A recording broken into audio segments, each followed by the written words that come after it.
राहुल गांधी के पास या कांग्रेस के पास कोई प्लान है जिससे उन्हें लगता है कि ये सरकार के लिए वक्त कम बचेगा या सरकार हिल सकती है, तो अब बिल्कुल सही समय है कि राहुल गांधी और कांग्रेस या समूचा विपक्ष इंडिया गठबंधन अपने उस प्लान को तुरंत अमल में लाए। इस वक्त राहुल गांधी को विदेश दौरों के से ज्यादा भारत में रहकर यहां जो हो रहा है उसका इलाज ढूंढना ज्यादा जरूरी है, क्योंकि इस वक्त जो देश में हो रहा है अगर ये जल्द ना रुका तो मैं आपको बता देता हूं, मैं आज आपको वार्न कर रहा हूं कि इस देश की आत्मा पर इतने जख्म होंगे जिन्हें ठीक कर पाना फिर किसी के बस की बात नहीं हो। क्योंकि इस वक्त जो देश में हो रहा है या जो करने की कोशिश की जा रही है, ये डर हम जैसों को पिछले 11 साल से था, लेकिन फिर भी उस डर को एक तरीके से जो होने से रोका जा रहा था, लेकिन अब तो चीजें जो हो रही हैं खुलेआम हो रही है, धड़ल्ले पर हो रही है, क्योंकि अब सत्ताधीश भी जान चुके हैं कि अब नहीं तो फिर कभी नहीं, और अब अगर उन्होंने ये चीज नहीं की तो उनकी सत्ता पलटने में ज्यादा वक्त नहीं लगेगा। दूसरी तरफ चैलेंजर राहुल गांधी अक्सर ये कहते पाए जाते हैं आजकल कि मोदी जी खोखले हैं, मोदी जी कुछ नहीं है, कुछ दिनों में ये होगा, कुछ दिनों में वो होगा। होगा कब? अब नहीं तो कब? सवाल यह है कि देर आए दुरुस्त आए यहां फिट नहीं बैठता। देर आने के चक्कर में यहां का जो दुरुस्त चीजें हैं वो भी बिगड़ जाएंगी। इस वक्त देश को सबसे ज्यादा जरूरत है राहुल गांधी की। अगर जो वो बोलते हैं अगर उन बातों में दम है तो इस वक्त सबसे ज्यादा जरूरत है।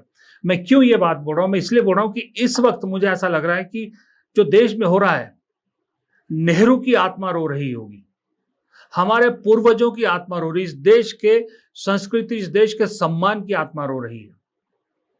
सोच सकते हैं जिस जवाहरलाल नेहरू यूनिवर्सिटी, जिसे जेएनयू कहते हैं, पूरी दुनिया में जिसका डंका बजता है, लाख कोशिशें हो गई 11 साल से उस जेएनयू को नीचा दिखाने की, उस जेएनयू का बदनाम करने की, लेकिन आज भी देश में नंबर 1 इंस्टीट्यूट बना हुआ है उस जेएनयू में, जहां पर दुनिया भर के थिंकर्स निकलते थे, जहां से बहुत सारे लीडर्स, मिनिस्टर्स और ब्यूरोक्रेट्स हमने इस देश को दिए हैं, जिस जेएनयू यूनिवर्सिटी ने।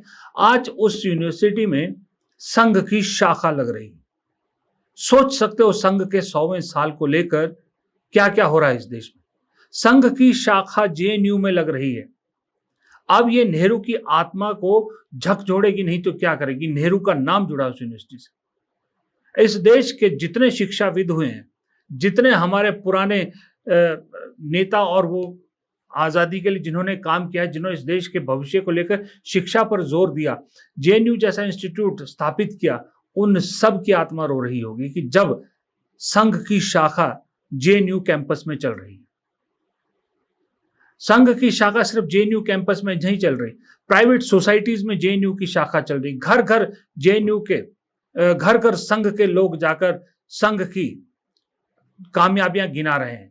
प्रधानमंत्री डाक टिकट सिक्का जारी कर रहे हैं, वो भी संघ पर, वो संघ जिसे कई बार बैन किया गया।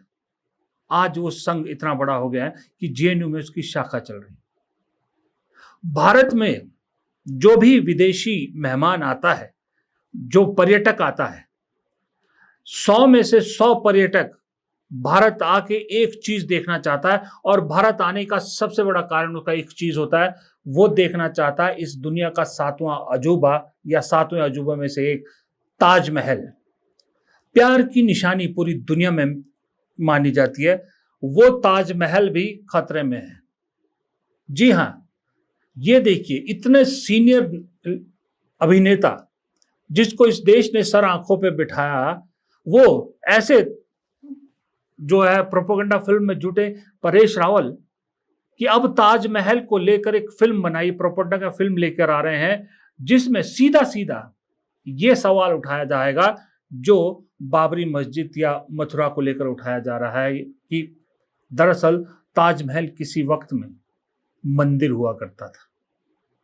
अब ये बात अगर एक बार गोमूत्र पीने वाले और ये गोबर खाने वालों के दिमाग में बैठ गई तो क्या ताजमहल बच पाएगा?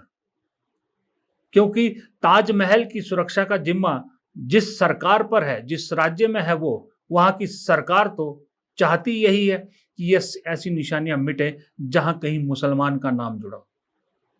तो जब ताजमहल को लेकर ये अफवाहें उड़ाई जा रही, इस तरह की प्रोपेगेंडा फिल्में बनाई जा रही, वो भी परेश रावल जैसे सीनियर कलाकार द्वारा, तो सोचो किस किस की आत्मा रो रही होगी।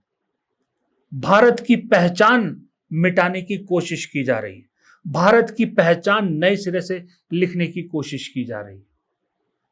ये हो रहा है इस देश में।